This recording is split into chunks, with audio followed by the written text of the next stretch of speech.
So I'm kind of sick and tired of saying this over and over again, but we're back with a disappointing match in our preseason campaign this year at the start of the season, and we just can't seem to figure out. I'm not gonna say the fans actually. Sorry, the board can't seem to figure out what the problems are and don't want to act on it for some reason.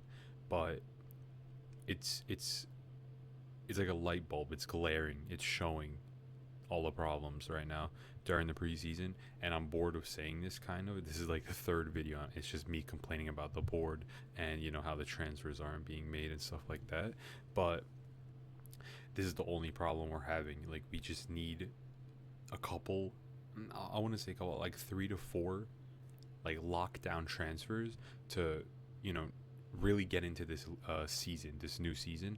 And it doesn't seem like it's happening, and we're gonna get into it in a little bit. First, I'm gonna talk about the match. Actually, it was a 3-3 against Stade Rennes, and we start off with Osimhen, in the 18th minute goal.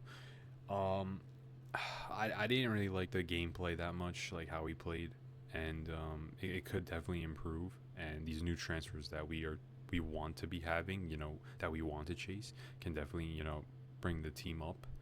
But I'm not really gonna get into the tactics of the match and like how it went. I just know it's not good, and the glaring problems are definitely something we need to solve by making transfers. And I'm gonna get into all the transfer news in a little bit, in a couple minutes after I talk about the match a little bit. So I'm just gonna go off a couple of people. Um, I just want to say that even though Torreira, he doesn't have a really good rating. Torreira, I love how he's like accepting that he's losing his physical ability in the midfield. Physical meaning, there's a statistic where he's not running as much anymore as the first like 2 seasons, and it's normal because he's becoming a little bit older every single year. He gets a bit older, and he's a short guy, so his physical attributes are going to get lowered as he gets older, and as the match weight keeps on piling up on him, because he's been playing almost every single match for 3 seasons, 4 seasons now, which is it's a dangerous thing to do to a player, because if he gets injured, he can be out for months and we're not going to have a decent replacement for him. But other than that, I just love how he's accepting that he's not at that capacity anymore, and he's kind of starting to become a deep lying playmaker where he's dishing out amazing like long balls and like controlling the match from the midfield. And he's like very calm and collected, and we already know he's a good passer, not that threat making passer, like a assist creator, like a chance creator that much. It's just change the weight of the game, left to right. He's very good at controlling that type of thing. And then in the midfield again, Sara, man of the match for Galatasaray. Not the whole match, but the man of the match for Galatasaray, because in the first like 15-20 minutes, he had like 3 to 4 key passes, and it would be really dumb if we let go of this guy and really believe that we can run a midfield of Ugo Chukwu, Torreira, or Lemina. This would be the worst possible thing we can do, because the technicality that Sada has is, for threat making at least, I'll say, is the top of the midfield. No one else has that threat making passing play style in the whole entire midfield. And if we let go of that, we're going to be letting go of a very big technical piece of the team. And then I'm just going to shortly go into Osimhen. Osimhen was just same hunger. He really wants to push his team forward, but the board is limiting the team. Of course, I'm going to keep saying that in the entire video, but like it's just a very glaring situation. It's a blatant situation that we're coming across. And then I'm going to go into the bads of the game. Uğurcan Çakır and Abdülkerim Bardakçı. I don't know what happened after the World Cup, or was it during the World Cup or after? I'm not sure. It probably is after, but they don't seem like they're themselves. Abdülkerim, I can understand, because he's been playing for the past 3-4 seasons fully, and the weight is building up. Like I said on Torreira, the age is building up, the weight is building up, match weight is building up, and he's getting slower and all that. But even his decision making is kind of slowed down. He hasn't been the same in a little bit, and that's kind of concerning. I hope he opens up and starts doing better as the season starts. But there's a serious conversation of us possibly getting a rotational player in there that can actually take over during the season, or a direct starter for that position, in my opinion. And it was scary to see because the pass strategy he has, like, he's just trying to hold on to the ball too much. I don't know if it's his mental state, and like the thinking is a slowing down. I don't know how to explain it, but like he's just trying to take too much time on the ball, and he's done this twice now, I think, in the preseason matches, and it's kind of concerning. And then Urjan made a lot of passing mistakes this match, which looked very concerning. He didn't get back onto his line with for their first goal, the chip. He passed it straight to them. Urjan was a guy that was dishing out, long balls like it was nothing. He had like a 90+% on long balls, and now he's just making mistakes at short balls, which was very, very problematic. And then this is the most stupidest thing ever.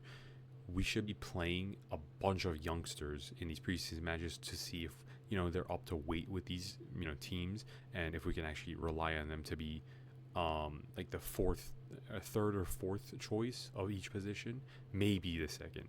I wouldn't say really second, but the third choice for sure. And we're playing Kaan Ayhan, which is someone that should not even be allowed to be on this team, and Ugochukwu. I'm not even gonna lie, Ugochukwu and Kaan Ayhan, I don't like them.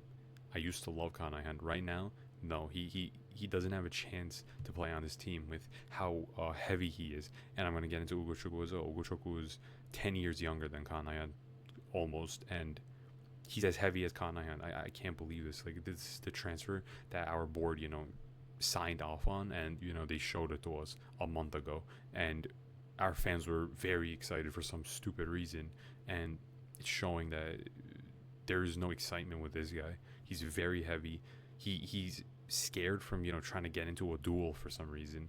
He's decent at dribbling, and his passing is the simplest thing ever. Like, I feel like any player can do that type of passing, and it's very problematic to see no young players getting time in this game. Like, if I'm gonna go down right here, Niaga plays 15 minutes. Kazımcan Karataş plays 15 minutes. Arda Ünlü 15 minutes. Yusuf Sivasoglu 5 minutes. Other Yüzgeç and Belalush at the end of the game, 0 touches for both of them. I think one of them had 1 touch, and it was at the end of the game, like right before the whistle or something like that. And this is just a problem that we're having. I don't know why we're trying to play Osimhen 90 minutes, which we literally did. 90 minutes right here. There's no substitution thing around him. Everybody got substituted off except for the goalkeeper. Of course, the goalkeeper doesn't need to be substituted most of the time. But we should be trying Can Katao, in my opinion.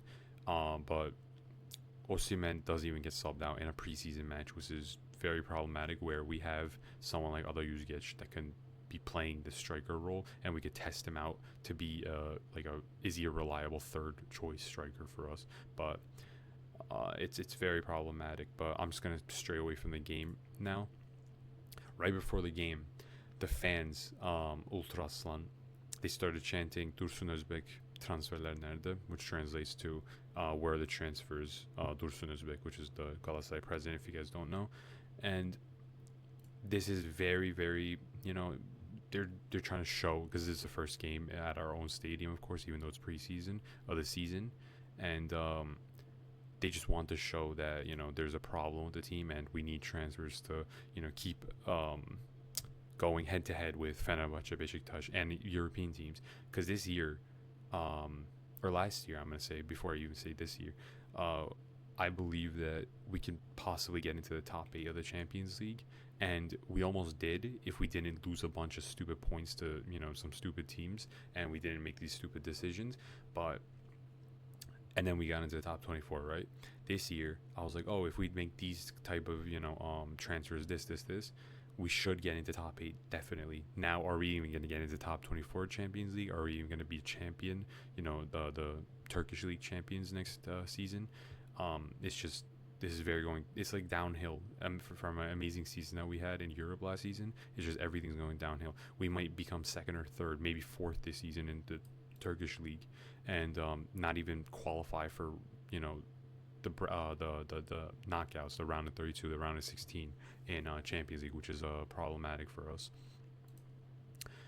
And then these are our scores actually against all the teams that we played in the preseason matches so far this season.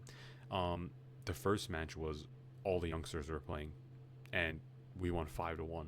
What does that show us? That shows us that the youngsters are actually hungry for a spot on this team and they want to show themselves. Second match, we start, including some of the players that are coming back from, World Cup and vacation and stuff like that. All the last three matches are basically like that, and the team is showing problems. The seniors of the team are showing problems, which means that we need transfers, and I just don't understand why we aren't. Because I'm gonna get into this now. Abdullah Kavukcu, one of the members of the board, very close with the president, says we have money and we're gonna make transfers. That's what's translated right here, and everyone is saying, then where is the money? Where are the transfers? Where's this? Where's that? And it's just the same thing every single time. And one of the transfers that we're actually trying to go for, Rafael Leao, even though I don't really want him, this is a good thing for us because we were gonna, probably pay like 50 million euros for him, and this is something good because it says that he's not looking, forward to a transfer to Turkey, and he kind of wants to possibly stay at Milan or go to a big European team like in the top 5 leagues. And then another thing is I thought Günay Güvenç was leaving, and I guess he's not right now. I don't know what happened with the Göztepe transfer. I hope he leaves because Canka Yilmaz says he wants to be the second choice goalkeeper of the team and he doesn't want to be the third choice. And he's saying that there's 2 teams that do want him transferred in, and if we do do a statement saying Canka isn't going to be the second and Günay is, it's going to be problematic, and he might transfer out, which is a very problematic piece for us because he's from our youth academy, and he can definitely take over the goal after Urcan, in my opinion. And then lastly, I just want to get into this quickly. All the players that we're actually trying to go for. So Rafael Leao, I just talked about him. He doesn't want to transfer to Turkey. Can Armando, Can Uzun, Frankfurt saying that we're trying to keep him on the team, and there's basically no possibility of him leaving the team this season.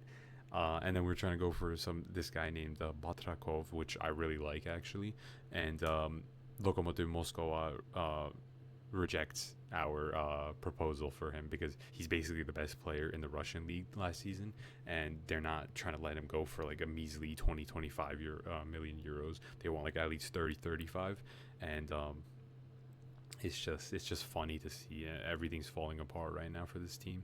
And then lastly, for some stupid reason, we're just going for this guy named Zeze. He plays in the Saudi league or something like that. Instead of chasing the Turkish players like Aral Şimşir, Ahmet Can Kaplan, and Can Uzun, we chase these other, named, oh, he's French, oh, he's Russian, oh, he's Portuguese, this guy's a star, look at his transfer marked, rating and stuff like that. We should be going for these Turkish rotational players, especially when we have the 10+4 rule that's in effect at the moment. And we also get a reject from this as well, so I don't know what we're gonna do, guys, and it's very problematic, and hopefully it gets solved. And even though I don't think it's gonna be solved in a very quick way and a very clean way, in my opinion, but hopefully it does get solved. We need to start the season off very strongly, and we want to go further in the Champions League this season. So we're gonna see what happens, and hopefully our board delivers.